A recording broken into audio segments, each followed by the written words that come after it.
Salut, donc tu vas nous présenter aujourd'hui Bringr, c'est ça, Bringr en anglais? Bringr, ouais. Bringr, donc qui est destiné un peu à tous ceux qui aiment gérer toutes leurs plateformes sociales, avoir des statistiques, etc.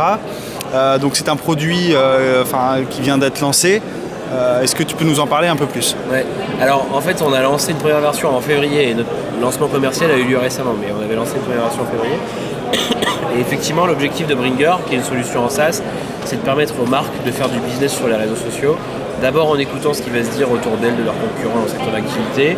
Grâce à cette analyse du contenu, on va sortir les indicateurs clés qui permettent de savoir où en tant que marque est-ce qu'il faut que je sois présent sur les réseaux sociaux, à qui est-ce qu'il faut que je parle, qu'est-ce qu'il faut que je dise, qu'est-ce qui est perçu négativement par la communauté qu'il va falloir soit que je corrige ou que j'explique mieux, etc.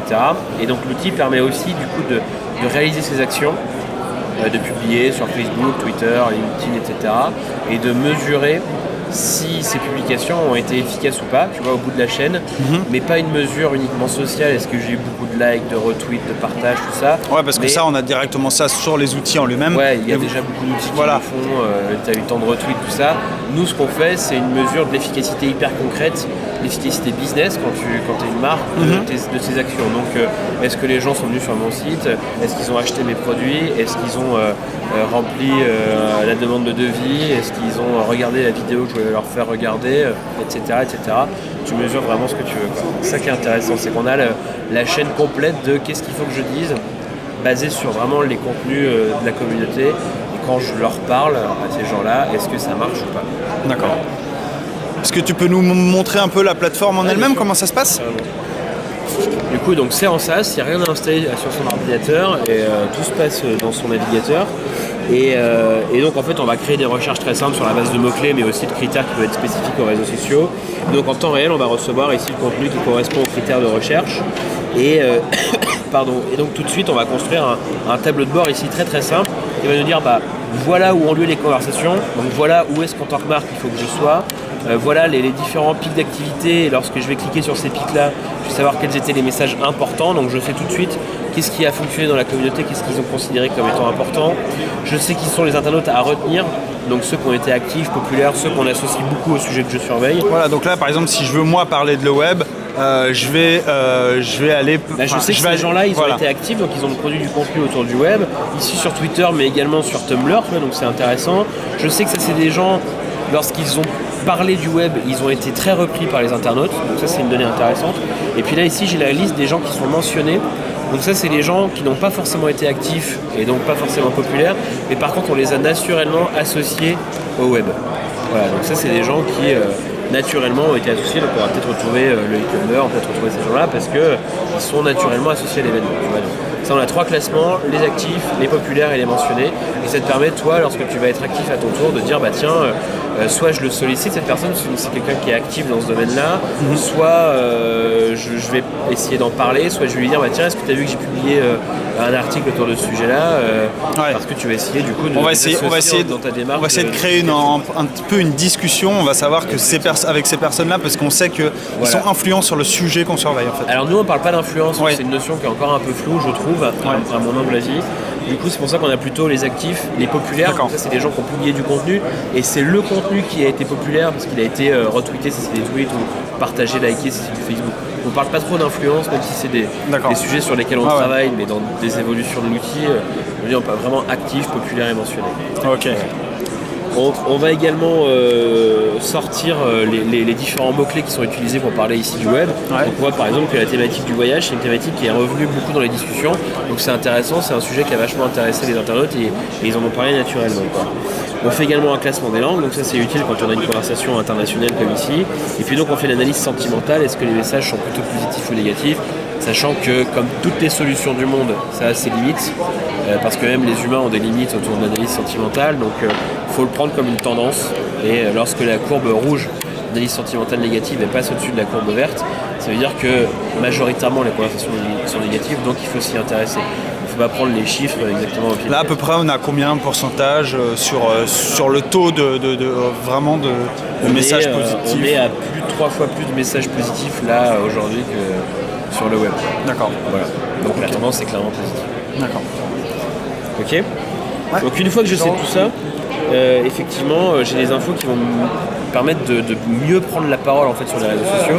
Et ça, cette prise de parole, on va pouvoir la faire directement depuis l'outil. Soit ici, je vais pouvoir répondre, tu vois, à un des messages qu'on reçoit. Je vais pouvoir engager la conversation directement avec ces personnes qui sont actives ou populaires. Ouais. Mais je peux le faire aussi, tu vois, on a un bouton publier. Et là, alors normalement ça ouvre un pop-up, hein. Là ça ouvre un nouvel onglet parce que je suis en plein écran, mais en fait je vais pouvoir sélectionner le réseau sur lequel je veux m'exprimer. Donc j'ai envie de publier à la fois sur mon compte Twitter mais aussi sur ma page LinkedIn. Je peux taper mon message, le publier maintenant ou le programmer pour qu'il soit publié plus tard. Et ce qui va être intéressant, c'est que lorsque j'ai fait cette publication, en fait j'ai une mesure de l'efficacité, à la fois l'efficacité sociale, je sais si j'ai eu des likes, des partages, des clics sur les liens, mais aussi l'efficacité concrète. Là, ce qui m'intéressait, c'était de savoir si les gens étaient venus lire l'article. Et donc, je sais qu'il y a eu tant de visiteurs uniques, tant de visites, tel taux de rebond. Et même à la fin, je vais pouvoir dire ça m'a permis de réaliser tant de ventes, tant d'inscriptions à mon outil. Donc là, on est connecté directement sur Google Analytics ou sur une plateforme, enfin, en tout cas d'Analytics. Exactement. Nous, en fait, on s'est dit, on va pas réinventer la roue. Parce que les solutions d'analytics, elles sont déjà bien installées sur les sites. On a beaucoup travaillé avec des e-commerçants pour développer cette partie opérationnelle. Et les e-commerçants, leur outil d'analytics, il est déjà hyper bien configuré. Ils suivent le moindre clic partout sur le site. Donc on s'est demandé comment est-ce qu'on pouvait réutiliser tout ce travail qui avait déjà été fait. Et donc effectivement, on vient se plugger sur les solutions d'analytics qui sont déjà présentes. Google Analytics étant la principale et étant installée sur 90% des sites dans le monde.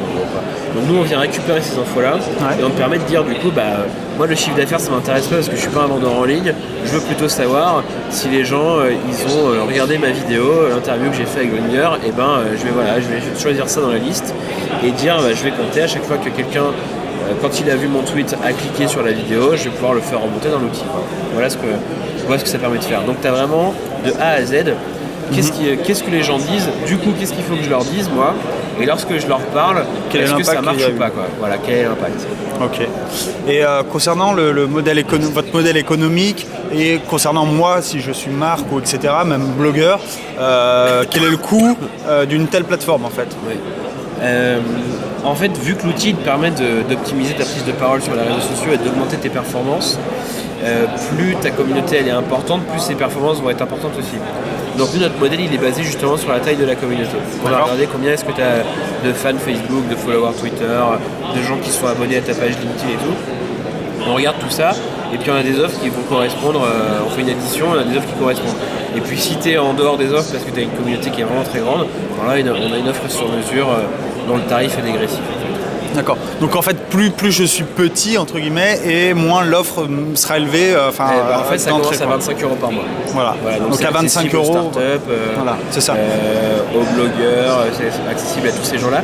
En même temps, nous, et je le précise, on n'a pas d'offre gratuite et c'est un vrai positionnement de notre part parce que on pense que l'outil il a une vraie valeur, il apporte vraiment du contenu, il t'apporte un niveau de connaissance que tu n'avais pas jusqu'ici, il va te permettre d'augmenter tes performances, il va te permettre d'augmenter ton trafic si tu es un blogueur, il va te permettre d'augmenter tes ventes si tu es un e-commerçant, et du coup tout ça, ça a une valeur, et on considère qu'à partir de 25 € par mois, ça reste abordable par rapport à la valeur que l'outil va t'apporter. Et si par exemple justement on parlait de start-up, donc ça va me coûter 25 €, si je suis une petite start-up, je démarre juste. Si je grossis en 6 mois, 1 an, etc., est-ce que le prix va augmenter au fil du temps? Est-ce que, vu que ma communauté est censée augmenter, quel est l'impact financier sur justement cette nouvelle... Cette nouvelle position pour moi que maintenant je suis plus une start-up, je suis passé vraiment en tant que société quoi. On est des gens sympas et du coup en fait on regarde la taille de la communauté au moment où on s'inscrit. Donc en fait je suis start-up, je démarre à 25 € pendant tout le temps que je vais utiliser l'outil, ça sera 25 €. C'est ça. Ok. Mais à l'inverse, tu es une grosse boîte, tu commences tout de suite avec une communauté très importante, ça coûte un peu plus cher du coup que la start-up. Mais ça restera ce prix là aussi, même si tu as des variations en fait aussi, si ça devient encore plus gros, tu resteras aussi à ce tarif là. D'accord, en fait on reste au tarif initial. Voilà, exactement. Ça aurait été un peu compliqué à expliquer, tu vois, s'il y avait eu des variations. Attends, ce mois-ci ça va me coûter 25, le mois prochain ça va me coûter 3000. Je peux pas, tu vois, je peux pas me projeter, donc on n'utilisera pas Grindr.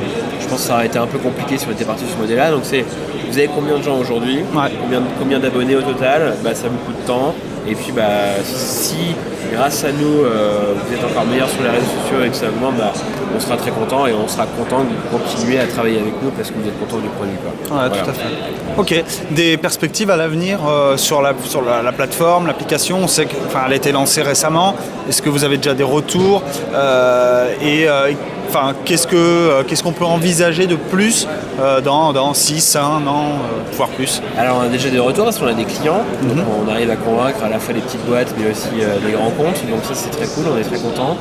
Et puis on a beaucoup d'évolutions à la fois dans l'équipe parce qu'on est une équipe jeune donc ça bouge, et puis dans l'outil on a beaucoup de nouvelles fonctionnalités qui vont arriver. Pour apporter toujours un niveau de service supplémentaire. En fait, nous, on est assez pragmatique et on discute beaucoup avec nos clients et nos prospects. Qu'est-ce qui vous empêche de dormir la nuit? Qu'est-ce qui vous manque? C'est quoi le problème, etc. Et du coup, c'est à ces questions-là qu'on veut répondre. Et donc, tout ce qui est gestion de crise, tout ce qui est collaboratif, tout ça, c'est des sujets sur lesquels on travaille. Et donc, on va avoir beaucoup de choses à annoncer dans les prochains mois. Super. Voilà. Quelque chose à ajouter? Merci pour l'interview, c'était cool. Au plaisir. Bon courage, au revoir. Merci.